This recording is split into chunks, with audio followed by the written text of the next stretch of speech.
An area that was closed to shellfishing earlier this week due to a fuel spill has been reopened. To learn more, Channel 18's Sarah Colvin talks with Natural Resource Officer Amy Croteau. On this episode of Barnstable Today, it's Friday, March 4th, 2016. I'm Sarah Mantle.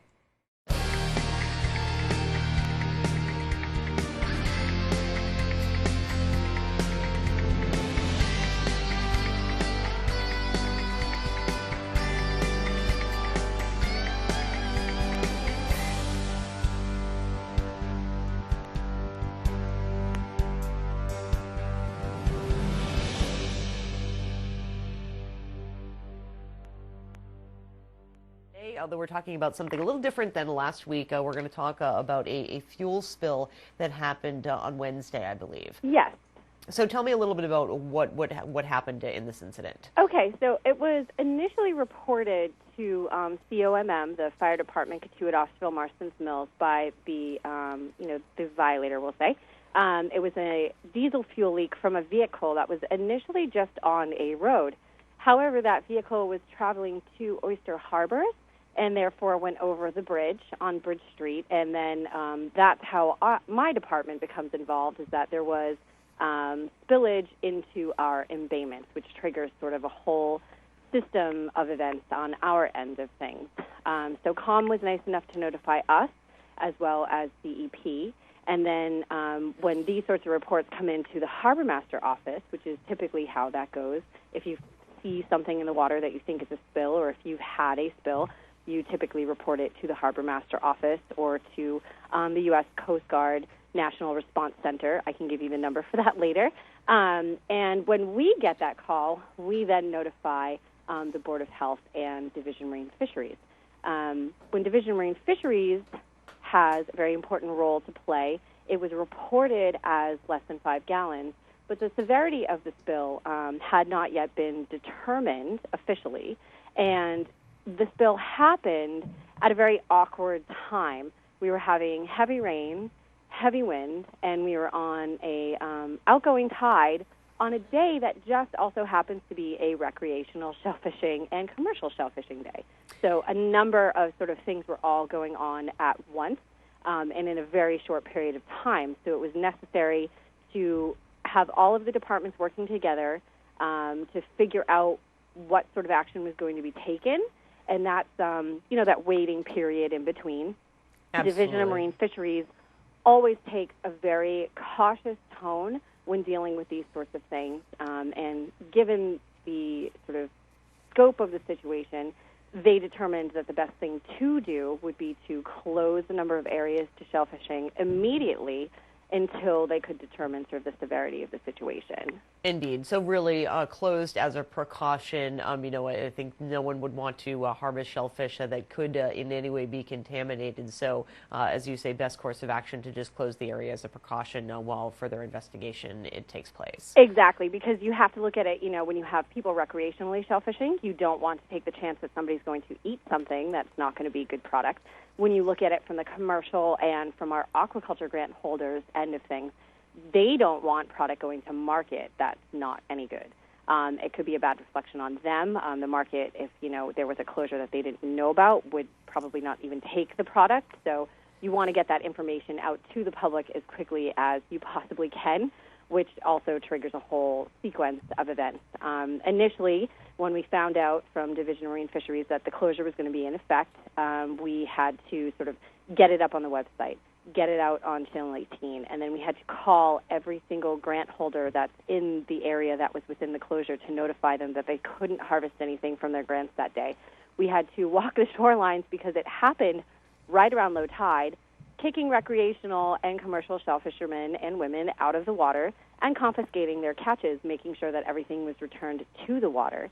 After that, we had to call the long list of commercial shell fishermen in town. There's maybe only 10 people that are actively shellfishing this time of year, but you have to notify everyone when there's a closure, so it was a lot of phone calls. And Jim Benoit over at IS was nice enough to put together on the fly a map for me showing the areas that were closed so we could post them at all of the local shellfish kiosks. We also sent out an email to our volunteers. It was posted on the bar's website. It was posted on the town's Facebook page.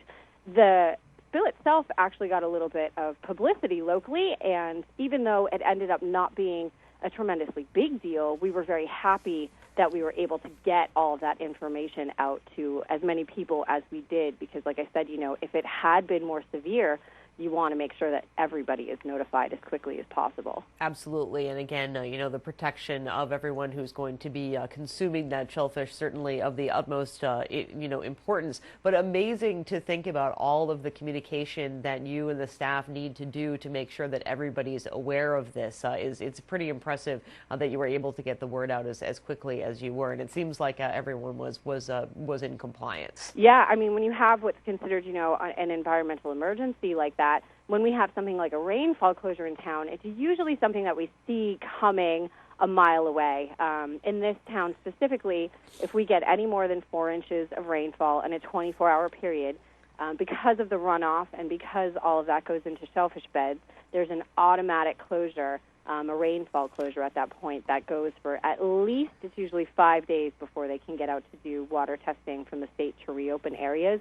But you typically see something like that coming a mile away, You don't necessarily see something like a spill happening until it's already happened, and then you have to, be quick to deal with it. Absolutely, yes. We can predict kind of the weather with some degree of accuracy, or at least a little bit of warning. But something like what happened on Wednesday with a fuel spill, you just you never know when that's going to happen. Exactly.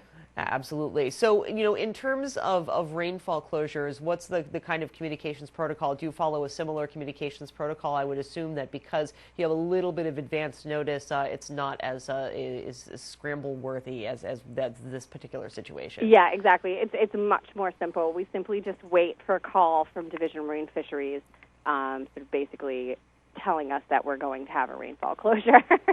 And then it's still, when we have a rainfall closure, it's typically the entire town that is closed to shellfishing. So versus Wednesday, when it was just North Bay, West Bay, that was closed, so there's a shorter list of people to contact.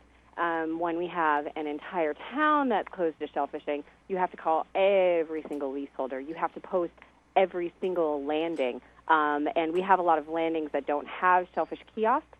So we have a number of postings that are sort of like at boat ramps or at these tiny little nooks and crannies that we know that we routinely check people.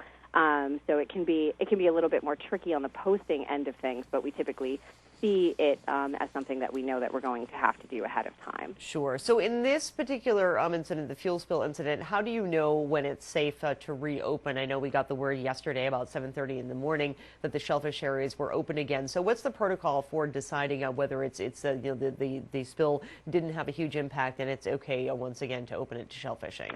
That call is ultimately made by Division of Marine Fisheries. They're the ones that come out and assess the severity of the situation. They're the ones that look at, the spill, how well was it cleaned up, how large an area was impacted, and we wait to hear from them. So they're actually the ones that do all of that sort of background work to reopen the area. Great. And for rainfall closures, is there a specific period of time that you wait before reopening, or is that determined on the amount of rain that actually does fall? So typically, if we're getting 4 inches of rain in a 24-hour period out here on Cape, there are a number of rainfall closures that are going on simultaneously around the state.